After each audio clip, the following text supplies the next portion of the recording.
महाराष्ट्राच्या विधानसभा निवडणुकांची तयारी सुरू आहे।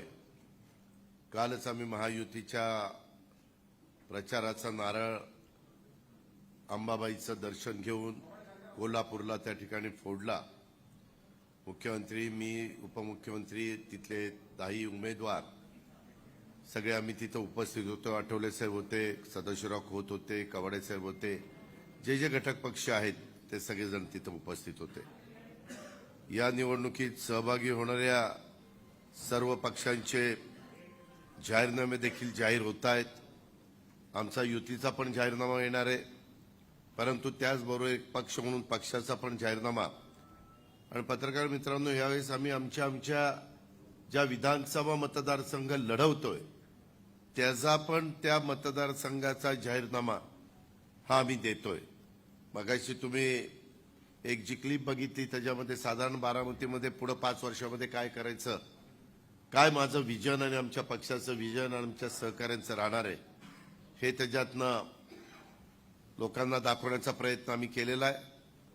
आणि युतीच्या बद्दल तर ते काल काही मुद्दे मुख्यमंत्र्यांनी सांगितलेले, पुढे अजून एक आमचा कार्यक्रम मुंबई किंवा काही ठिकाणी होईल।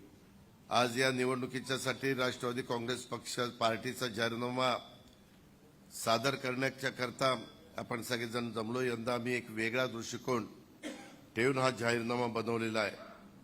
आणि ज्या मतदारसंघात निवडणुकीसाठी आमचे उमेदवार आहेत त्या प्रत्येक मतदारसंघातला स्वतंत्र जाहीरनामा मी सुरुवातीलाच सांगितलंय। आज आपण महाराष्ट्रातली जवळपास वेगवेगळ्या 50 मतदारसंघासाठी 50 जाहीरनामे प्रकाशित करतोय आणि उर्वरित जाहीरनामे देखील येत्या काही दिवसांमध्ये आम्ही प्रकाशित करतोय।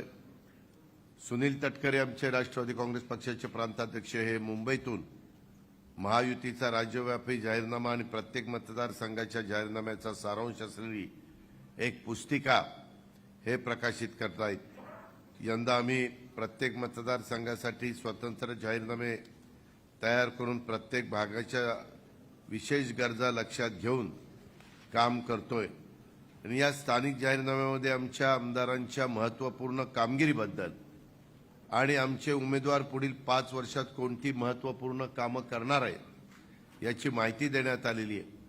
आणि तुम्ही जर पाहिलं तर प्रत्येक मतदारसंघातील रहिवासी, शेतकरी, कष्टकरी, युवक आणि महिलांच्या सोबत सखोल चर्चा करून त्यांच्या अपेक्षा आणि गरजांना या जाहीरनाम्यामध्ये प्राधान्य देण्याचा आम्ही प्रयत्न केला। आणि साधारण जे आपल्याला शक्य आहे, जे आपण पार पाडू शकतो, ह्याच गोष्टीचा आम्ही विचार केलेला आहे। आमच्या पार्टीच्या सोशल मीडिया टीमच्या मतदारांशी सर्व स्तरावर जोडण्यासाठी एक नवीन रणनीतीचा अवलंब आम्ही करतोय।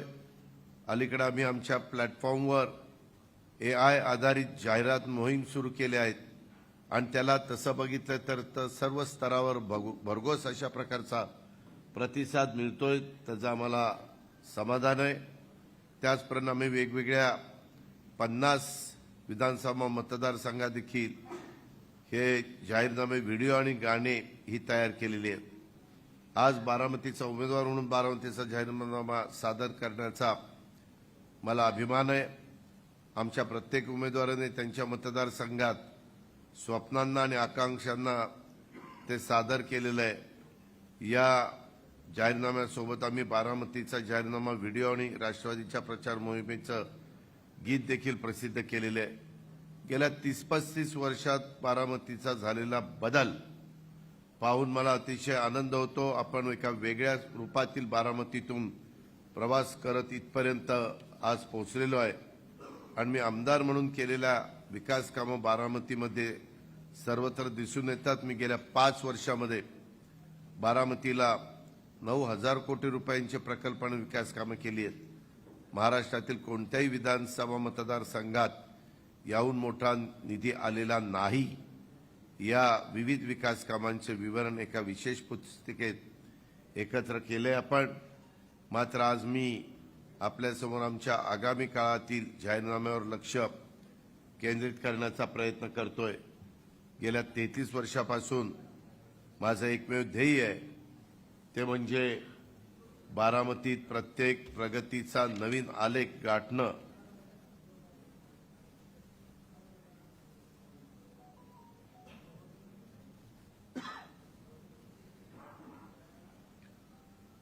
आणि मी हे अखंडपणे करत राहणारे हा जाहीरनामा आपल्या सर्वांच्या सामुदायिक उद्दिष्टांचं प्रतिबिंब आहे आणि मी बारामतीला देशातील सर्वात आदर्श आणि प्रगत ठिकाण, प्रगत तालुका बनवण्याचा मी कटिबद्ध आहे।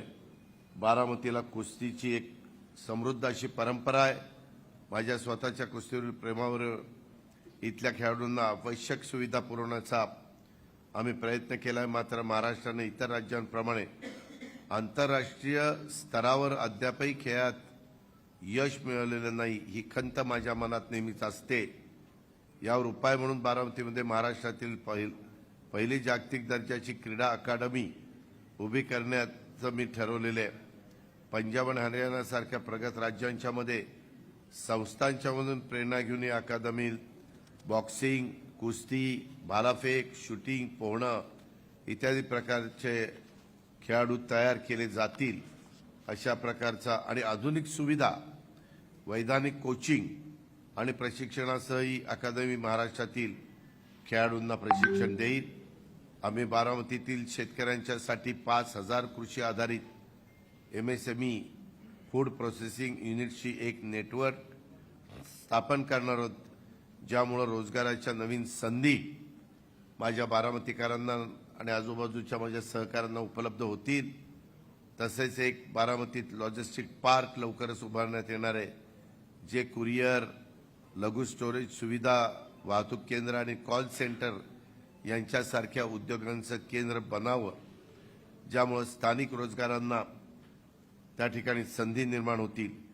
विकासाच्या दिशेने एक मोठं पाऊल म्हणून बारामतीला भारतातील पहिलं सौर ऊर्जा शहर बनवण्याचा आमचा मानस आहे, जिथे घरे, रस्ते आणि सार्वजनिक इमारतीत यातील सर्व उपकरणं सौर ऊर्जेवर चालतील।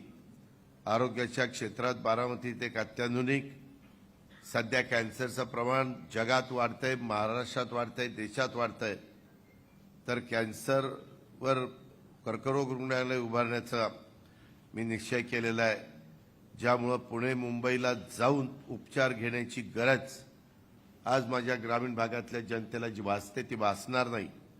स्थानिक जाहीरनाम्याची कल्पना ज्या सर्व मतदारसंघात आम्ही निवडणुकीसाठी उभे आहोत त्यासाठी वापरली गेलेली आहे। यापूर्वी महाराष्ट्रातील जनतेच्या शंकांचं निरसन करण्यासाठी महाराष्ट्रवादी हेल्पलाईन सुरू केली होती। 98 61 71 71 71 हा त्याचा नंबर आहे आणि त्याला चांगला प्रतिसाद मिळाला। ह्या हेल्पलाईनवर जवळजवळ 25 लाख कॉल्स हे आलेले आहेत। महाराष्ट्रातील कोणत्याही पक्षाच्या हेल्पलाईनसाठी हा विक्रमी आकडा आहे। या यशाचा आधार घेऊनच आम्ही आता एक नवीन टोल फ्री नंबर 98 61 71 71 71 सुरू करत आहोत, जिथे कुणीही कॉल करून त्यांच्या मतदारसंघ निवडू शकता आणि त्यांच्या मतदारसंघाचा जाहीरनामा त्याच्यातून तुम्हाला ऐकायला मिळेल। ही सेवा विशेषतः ग्रामीण भागातील लोकांच्यासाठी आहे, ज्यांच्याकडे स्मार्टफोन आणि सोशल मीडियाचा ॲप्स नाहीत। त्यांना सहजपणे जोडण्याची सुविधा या टोल फ्री नंबरमुळे उपलब्ध होणार आहे। आजचा कार्यक्रम फक्त बारामतीकरांच्यासाठीच नाही, तर ज्या ज्या मतदारसंघात आम्ही सेवा देतोय, उमेदवार उभे केलेले त्या सर्वांच्यासाठी एक वचन आहे। आपल्या समर्थनासह आम्ही हे स्वप्न सत्यात उतरू आणि महाराष्ट्राच्या प्रगतीसाठी आणि समृद्धीसाठी राष्ट्रवादी काँग्रेस पक्ष हा काम करत राहील आणि महायुतीचा घटक म्हणून देखील त्यामध्ये तो महत्त्वाची जबाबदारी पार पाडेल। हेच मला आजच्या पत्रकार परिषदेच्या निमित्तानं सांगायचं आहे। आज उमेदवार म्हणून त्याच्यामध्ये अद्ययावत आरोग्य सुविधेचा आमचा वादा आहे। बरीचशी कामं झाली, अजून की राहिलेली ती आता 5 वर्षात मला करायची। सर्वांगीण शिक्षणाच्या पायाभरणीचा वादा, आज मला अभिमान आहे जिल्ह्याची ठिकाणं सोडली तर तालुक्याच्या ठिकाणाचा विचार केला तर बारामती तालुका एक विद्येचं माहेरघर ग्रामीण भागातलं त्याची अशा प्रकारची ओळख आपली निर्माण होतीये। दर्जेदार रस्ते आणि पायाभूत सुविधांचा वादा, तुम्हाला माहिती आहे की मला क्वालिटीला मी महत्त्व देतो आणि रस्ते उत्तम असले पाहिजेत, त्याचा दर्जा चांगला असला पाहिजे, ही आमचं त्याच्यामध्ये व्हिजन राहणार आहे। शेती व शेतकऱ्यांच्या विकासाचा वादा, शेती हा मुख्य व्यवसाय आहे, त्याचा वादा आम्ही करतोय। सामाजिक विकासाचा वादा ही एक गोष्ट आम्ही या निमित्तानं करतोय, त्याच्यातनं निश्चितपणे एक चांगल्या पद्धतीचं काम उभं राहील याबद्दल माझ्या मनामध्ये तिळमात्र शंका नाही। या ठिकाणी जाहीरनामा शुभारंभ प्रसंग राज्यातून 59 ठिकाणी थेट प्रक्षेपणाद्वारे प्रतिनिधी सहभागी झालेले त्यांचंही मी मनापासून स्वागत करतो आणि त्या प्रतिनिधींना खरं तर मी कालच त्यांच्याशी बोललेलो आहे, परंतु कोणाला काही त्याच्याबद्दल विचारायचं असेल तर ते माझ्याशी संभाषण करू शकतात, अशा पद्धतीचं आव्हान मी या निमित्तानं करतो आणि इथंच थांबतो। धन्यवाद। जय हिंद, जय महाराष्ट्र। बोला बोला।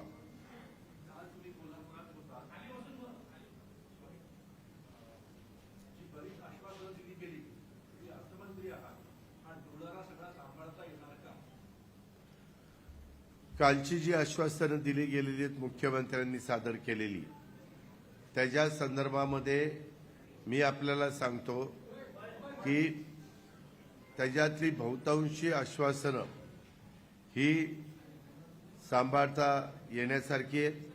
आणि दुसरी गोष्ट, आपण आपल्या राज्याचं उत्पन्न पण वाढवायचं असतं, रिसोर्सेस वाढवायचे असतात आणि ज्यावेळेस आम्ही अर्थसंकल्प सादर करतो त्यावेळेस हा विचार नेहमी करत असतो की कुठं आपल्याला बचत करता येईल आणि त्याचा कुठलाही परिणाम समाजातल्या गरीब घटकावर होणार नाही आणि त्याच्यातून बचत झाल्यानंतर ह्या योजनेला निधी त्या ठिकाणी मिळेल।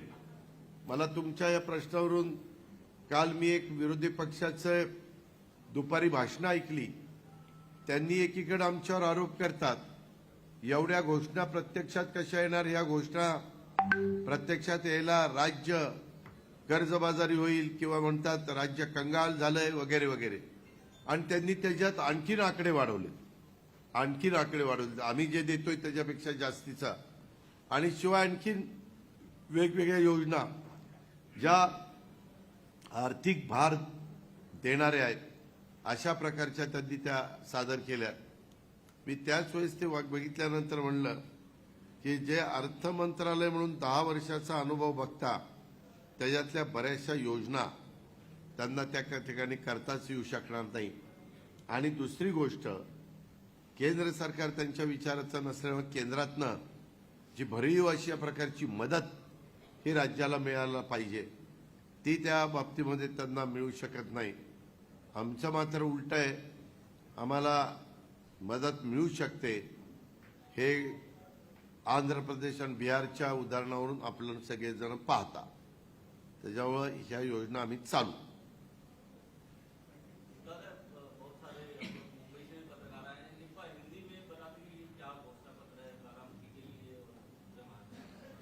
पूरे महाराष्ट्र के लिए जो घोषणा पत्र है उसके बारे में हमारे पार्टी के प्रेसिडेंट मिस्टर सुनील तटकरे जी ये बंबई में है, वहां से उन्होंने प्रेस ली है। बारामती का मैं आपको बताता हूं, बारामती के बारे में मैंने वादा किया है मेरे वोटर्स को, बारामती के लोगों को, कि यहाँ सभी एजुकेशन के बारे में जो कोर्सेस यहाँ शुरू होने की जरूरत है या जो ब्रांचेस निकालने की जरूरत है वो सब कोर्सेस हम देने के डिसीजन लेंगे। इसमें रोड्स भी हम अच्छी तरह से बनाएंगे। जहां दूर तक जाने के लिए विलेज रोड नहीं है वो भी, जिसको हम पानंद रस्ते बोलते हैं, पानंद रस्ते मराठी में, वो भी हम अच्छे से अच्छे करके देंगे। हमारे यहाँ मेन खेती यहाँ का लोगों का व्यवसाय है, और खेती के लिए और फार्मर्स के लिए हम ये जो स्टार्टअप इंक्यूबेटर्स के माध्यम से 5000 एग्रीकल्चर पर सूक्ष्म लघु एंड मध्यम, जिसको हम बोलते हैं एमएसएमई या अन्न प्रक्रिया यूनिट्स की स्थापना करने का हमने सोचा है। ये हमने बताया है, ये हम करके दिखाएंगे। और एक अपने बारामती का एग्रीकल्चर पर आधारित जो भी इंडस्ट्री है, वो एक देश में सबसे अच्छा मॉडल बनेगा, ऐसा मेरा वादा है। बारामती में हम लॉजिस्टिक पार्क इसकी भी निर्मित करेंगे। उस पार्क में कुरियर सर्विस, सूक्ष्म स्टोरेज, वाहतुक ट्रांसपोर्ट के लिए एक केंद्र, कॉल सेंटर, ऐसे उसका समावेश होगा। और ये सुविधा मेरे बारामतीयों के लिए उपलब्ध करने का मेरा इरादा है। इस सुविधा से बारामती में लॉजिस्टिक ऑपरेशंस और भी गतिमान हो जाएंगे, जिससे यहाँ इंडस्ट्री के बहुत कुछ प्रोजेक्ट आ सकते हैं, वो खड़े हो सकते हैं। इसीलिए मैं इस प्रोजेक्ट के माध्यम से लॉजिस्टिक, ये बारामती का लॉजिस्टिक पार्क, ये पूरे देश में एक अच्छा मॉडल बनकर आगे आएगा।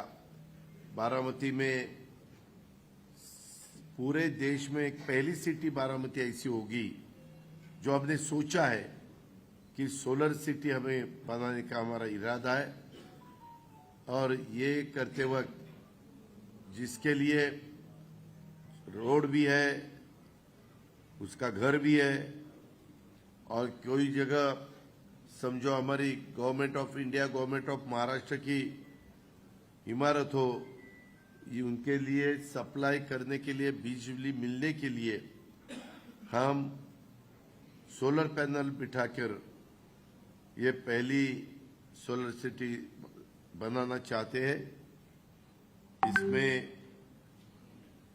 हमारे जो वोटर है, नागरिक है, उनका भी सहयोग हमें मिलना चाहिए।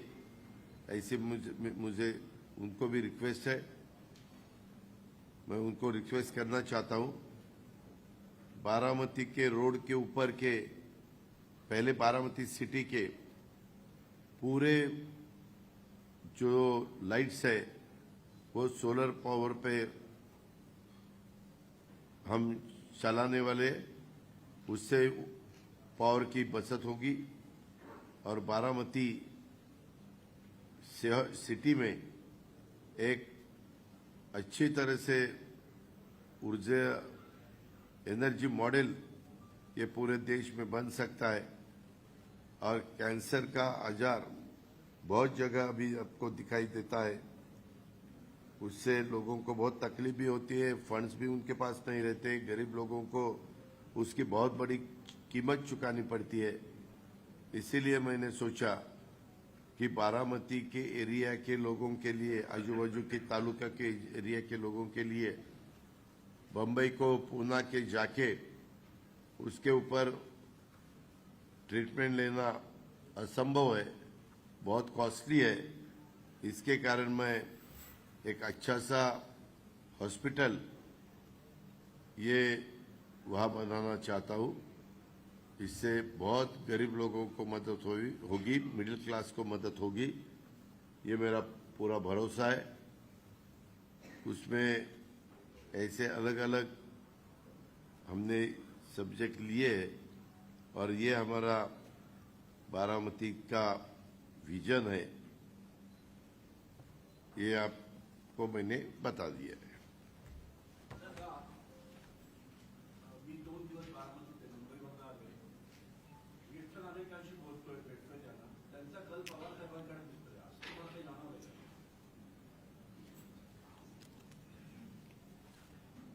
लोकसभेच्या वेळेस तसा कल मला जाणवत होता।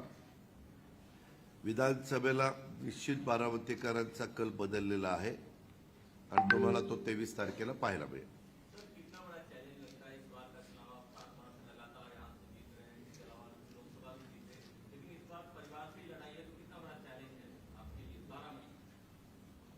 बारामती का वोटर ही हमारा परिवार है, तो क्या करें, वो हमें जिता के देंगे ऐसा मुझे पूरा भरोसा है। मैंने 50 विलेज में जाके उनके साथ कांटेक्ट करने की कोशिश की है। बाकी की भी जगह बाकी के भी विलेज में मैं जाने वाला हूँ, लेकिन मेरा दोपहर से मैं महाराष्ट्र के जो एरिया मुझे दिया है पब्लिक मीटिंग लेने के लिए वहाँ जाऊँगा। वहाँ सुबह तो ये नहीं रहता, पब्लिक रैली आप ले नहीं सकते, 4 बजे 6 बजे 8 बजे ऐसे उसका टाइमिंग रहता है। तो दोपहर के बाद मैं वहाँ चला जाऊँगा रात को 10 बजे तक, और उसमें से थोड़ा बहुत टाइम निकाल के जो मेरे गांव में मुझे जाना बाकी है एज अ कैंडिडेट, वो जाने की मैं पूरी कोशिश करूँगा। उसके बारे में मुझे मेरे पार्टी के प्रेसिडेंट ने प्रोग्राम भी दिया है।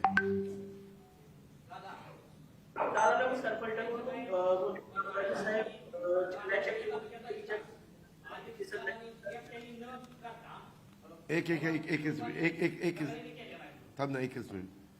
आज या व्हिडिओ कॉन्फरन्सिंगच्या माध्यमातून संपूर्ण महाराष्ट्रातनं जोडले गेलेले प्रफुल्लभाई पटेल साहेब असतील, सुनील तटकरे जी आहेत, भुजबळ साहेब आहेत आणि सर्वच राष्ट्रवादी काँग्रेस पक्षाचे सन्माननीय उमेदवार यांचा मी आभार मानतो, त्यांना धन्यवाद देतो। आता तुम्ही तुमच्या मतदारसंघाचा जाहीरनामा तिथं तुम्ही प्रसिद्ध करा आणि तिथल्याच मीडियाच्या पुढे तो उपस्थितांना तुम्ही ती प्रेस कॉन्फरन्स घेऊन सांगा, असं माझ्या मान्यवरांना, सगळ्या सहकाऱ्यांना, सगळ्या उमेदवारांना विनंती आव्हान आहे। धन्यवाद। हा काय बाबा बोलतोय, फलटणमध्ये रामराजे साहेब फलटण विधानसभा किंवा सातारा जिल्ह्याच्या राजकारणामध्ये असतात, तर ते आता राज्याच्या जिल्ह्याच्या किंवा फलटणच्या प्रचारामध्ये राष्ट्रवादीच्या दिसत नाहीत, त्याबद्दल आपण काय सांगाल? कोण बोललो? फलटणवरून बोलतो दादा, प्रसन्न रुद्रभटे, पत्रकार प्रसन्न रुद्रभटे, दैनिक स्थैर्य। अरे पहिल्यांदा तिथलं काम होऊ द्या ना, तिथली प्रेस होऊ द्या। हा काय म्हणला तुम्ही? मी नीट ऐकलं नाही, मला नीट ऐकायला नाही मिळालं।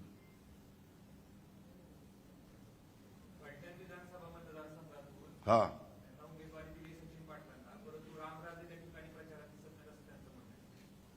त्यांना नोटीस पाठवतो का दिसत नाही म्हणून?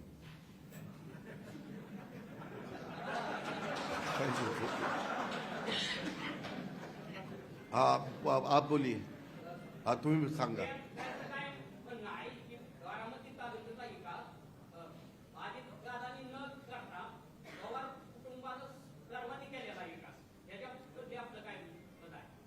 मी कुठं नाही म्हणलं, मी एवढंच म्हणतोय की मला जेव्हा खासदारकीची आणि आमदारकीची संधी बारामतीकरांनी दिली, त्याच्यात आपण एक पत्रकार म्हणून मी इथं विकास केला का नाही याचा आपणच विश्लेषण मला करावं।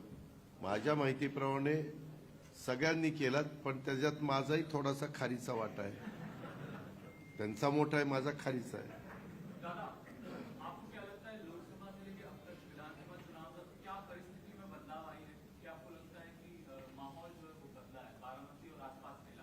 महाराष्ट्र का माहौल बदला है, इसका कारण ये है, एक तो तीसरी बार सेंट्रल में एनडीए सरकार आया है, गवर्नमेंट आया है।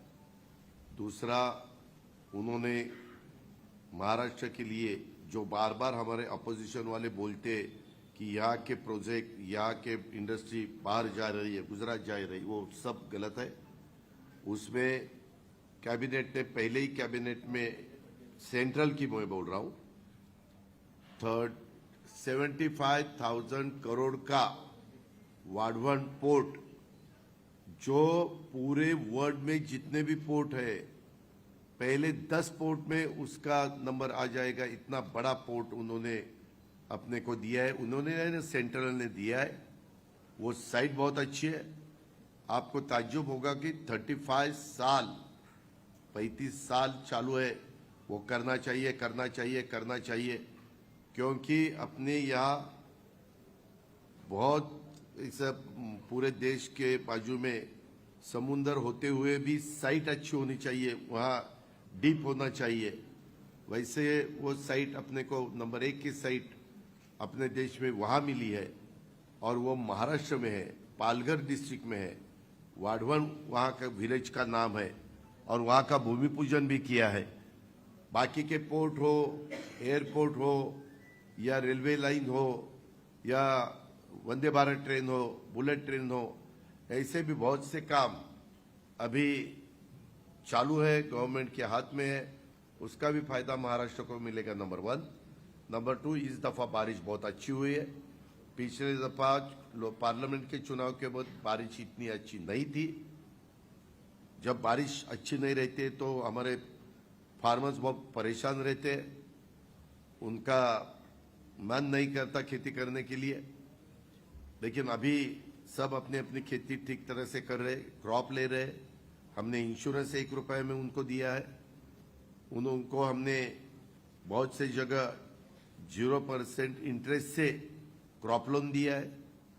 फिर ये सब होते हुए हमने उसमें दूध का रेट भी इंसेंटिव उसमें दिया है। बिजली मुफ्त की है, 3 हाउस पावर, 5 हाउस पावर और 7.5 हाउस पावर के लिए। ऐसे बहुत से ये हमारी लाडली बहना तो बहुत ही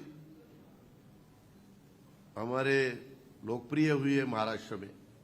आप जहां भी जाओ और उनको, हमारे लाडली बहनों को पूछो, वो भी आपको बताएंगे। और बहुत अच्छी योजनाएं हमने लाई है, और हमारा काम चालू है। हमने अलग अलग सेक्टर के लिए भी बहुत कुछ डिसीजन, ये गवर्नमेंट एकनाथराव शिंदे जी, देवेंद्र जी में जब चला रहा था तो हमने उसमें लाया है। इसीलिए हमें माहौल अच्छा दिख रहा है। दूसरा, पिछले दफा हमारे अपोजिशन वालों ने एक नैरेटिव सेट किया था, ये बाबा साहब अम्बेडकर का संविधान बदलने वाले हैं। ये तो बिल्कुल होने वाला नहीं था, कभी होगा भी नहीं। और अभी तो जो न्याय देवता है उसकी आंखों की जो पट्टी थी, आंखें बंद की थी, वो निकाली और उसके हाथ में संविधान दिया है। और हमेशा संविधान के बारे में प्राइम मिनिस्टर से सब पूरा देश एक रिस्पेक्ट हमेशा दिखाता है। तो वो भी अभी पता, वो तब उनको ऐसा लगा ये रिजर्वेशन अभी नहीं मिलेगा अपने को, ये लॉ अपने इसके संविधान भी वो कैंसिल करेंगे। ऐसे बहुत गलत उन्होंने आरोप किए और नैरेटिव सेट किया। उसकी भी बहुत बड़ी कीमत हमें चुकानी पड़ी।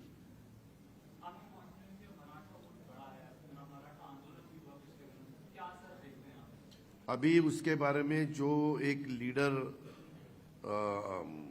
मनोज जरांगे के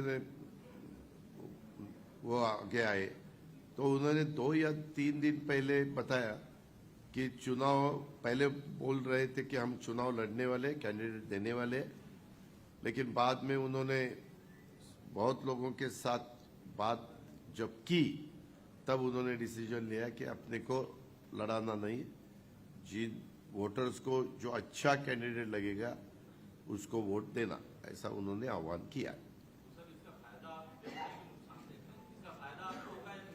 अच्छा कैंडिडेट को वोट देने के लिए उन्होंने कहा है, तो हम अपने को अच्छे समझते हैं तो हमें फायदा होगा, हमें नहीं, हमारे कैंडिडेट को। दादा एक वेगळा प्रश्न आहे. शिंदे साहेबांनी जे केलं ते तुम्ही नाही आता ते आमच्या मराठीत म्हणतात आत्याबाईला मिशा असते तर आपण काय म्हणलो असतो. आता आत्याबाई पण नाही तिला मिशा पण नाही कुठं काढता. आता आम्ही इतकं पुढे आलो पुन्हा तुमच्या प्रश्नाला काही उत्तर दिलं तरी आमची प्रेस जाईल बाजूला आणि तीच ब्रेकिंग न्यूज होईल. आणि जे चालवतील मी खरंच सांगतो पत्रकार मित्रांनो, मान्यवरांनो, मीडियाच्या सगळ्या माझ्या सहकाऱ्यांनो, मला असं कुठलंही वक्तव्य करायचं नाही की ज्याच्यातून आम्ही महायुतीच्या सगळ्या घटक पक्षांनी आणि सगळ्या लिडरांनी ठरवलेलं आहे. आम्ही प्रवक्त्यांनाही सांगितलंय बाबांनो काही असं कुणी वक्तव्य करू नका, वाचाळवीरांनो गप्प बसा. कुठंही असं ज्याच्यातून कारण नसताना समाजात तेढ निर्माण होईल, कारण नसताना एक नवीन इश्यू पुढे येईल आणि एवढं चांगले सगळे गोष्टी केलेल्या असताना त्याच्यातनं लक्ष दुसरीकडे डायव्हर्ट होईल असं आम्हाला होऊन द्यायचं नाही. आम्ही एकोप्याने निवडणुकीला सामोरं चाललोय. काल पण तुम्ही कोल्हापूरमध्ये बघितलं असेल आम्ही एकत्रपणे सगळ्या घटक पक्षांनी मिळून तिथं प्रचाराचा नारळ फोडलेला आहे. आता प्रत्येक मिटिंगला बरं झालं आठवलं, प्रत्येक मिटिंगला आम्ही सगळेच तिघं तिथं असू असं नाही. आता राहिलेल्या दिवसात प्रत्येक जण आपापल्या मिटिंग घेत राहतील. नाही तर इथं मिटिंग झाली, इथं हा दिसला नाही, तिथं झाली, तिथं तो दिसला नाही. आता यांच्यात काय फूट पडली का असलं काही नाही. आम्हाला कमीत कमी आता 14 दिवस आज राहिलेत. 14 दिवसात जास्तीत जास्त ठिकाणी आम्हाला पोचायचंय आणि सगळ्यांनी वेगवेगळ्या भाग वाटून घेतला आणि जिथं आम्हाला बोलवतील तिथंच आम्ही जाणार ना. आम्हाला जर बोलवलं नसेल आणि आम्ही तिथे गेलो तर लोक तरी ऐकायला पाहिजे. त्याच्यामुळे आम्ही कॅन्डिडेटला विचारलंय तुम्हाला कोण कोण वक्ते म्हणून पाहिजेत, कोणते लीडर पाहिजेत आणि त्यांनी त्यांच्या दिलेले आहेत की बाबा हे एवढ्या सभा.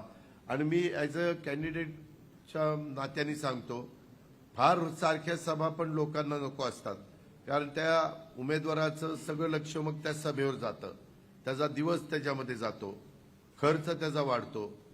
बरं खर्च 40 लाखच आहे, त्याच्यात 25 लाखच उमेदवाराला करायचा आहे, 15 लाख पार्टीचा जो स्टार प्रचारक असतात त्यांच्या खर्चाच्या करता ठेवावे लागतात.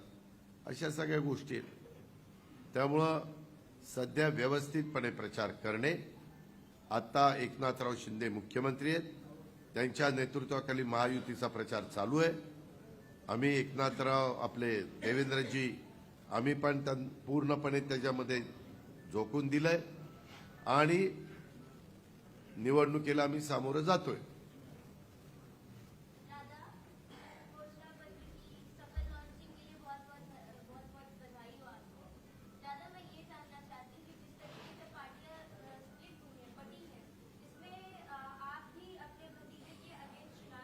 नहीं, हम किसके अगेंस्ट, हमारी पार्टी जो एनसीपी की पार्टी राष्ट्रवादी कांग्रेस पार्टी है वही पार्टी में मैं हूं, वही पार्टी का सिंबल मेरे पास है.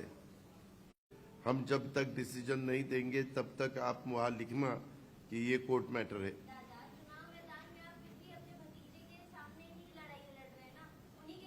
नहीं, सुनो, पहले मेरे पार्टी ने डिक्लेयर किया कि यहाँ का कैंडिडेट अजित पवार है. मेरे कार्यकर्ताओं ने डिमांड की कि नहीं दादा आप दूसरे कई कॉन्स्टिट्यूंसी में नहीं जाने का, आपको बारामती में खड़ा होना पड़ेगा. हम आपका बिल्कुल सुनने वाले नहीं है. डेमोक्रेसी में मेजॉरिटी कार्यकर्ताओं को सुनना पड़ता है और इसी हिसाब से मैं खड़ा हुआ, वो मैंने तय किया.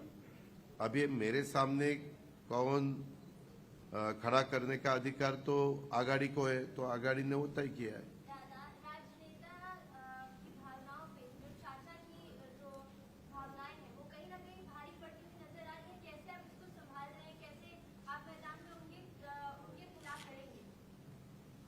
मैं क्या लड़ नहीं सकता?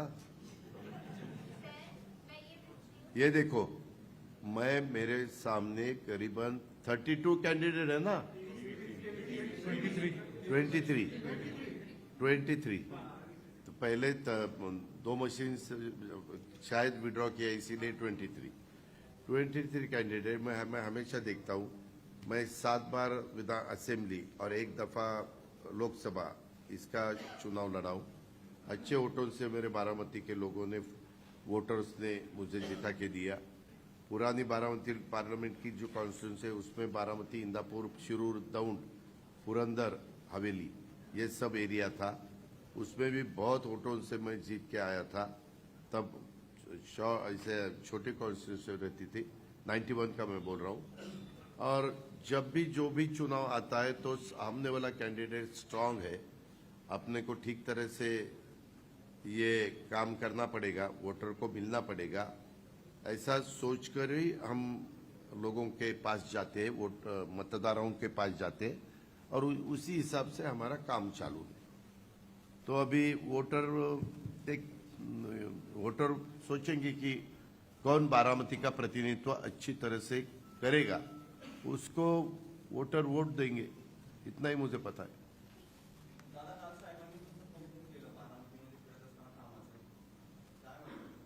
चांगले वाटतंय।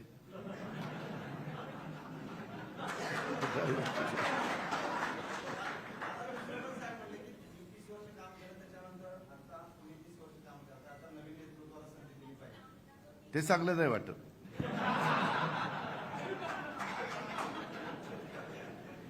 अरे काय, मी काय म्हातारा बितारा तुला दिसायला लागतो?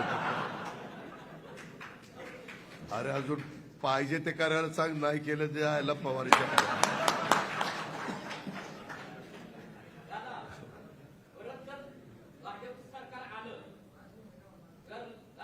महायुतीचं महायुतीचं महायुती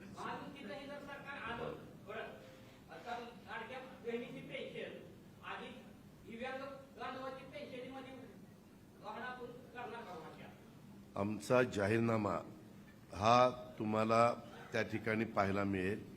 त्या जाहीरनाम्यामध्ये याच्यातले बरेचसे मुद्दे आम्ही घेतलेले आहेत आणि नेहमी गरीब वर्गाकरता, घटकाकरता, दिव्यांगाकरता आमची भूमिका ही अतिशय सकारात्मकच आहे, हे मी अतिशय नम्रतापूर्वक आपल्याला सांगू इच्छितो। ठीक आहे, ओके, थँक्यू व्हेरी मच। 288 जागा, हजारो उमेदवार, सत्तेच्या खुर्चीत कोण बसणार, कोण हरणार, कोण जिंकणार, कुणाच्या बाजूनं कौल लागणार, कोण होणार उद्याचा आमदार, कुणाचा करेक्ट कार्यक्रम होणार, पत्रकारांच्या नजरेतून कोण वरचढ ठरणार, यंदाच्या निवडणुकीत कोण बाजी मारणार, उमेदवार म्हणतायत मीच होणार आमदार। महाराष्ट्राच्या कानाकोपऱ्यातून थेट मतदारसंघातून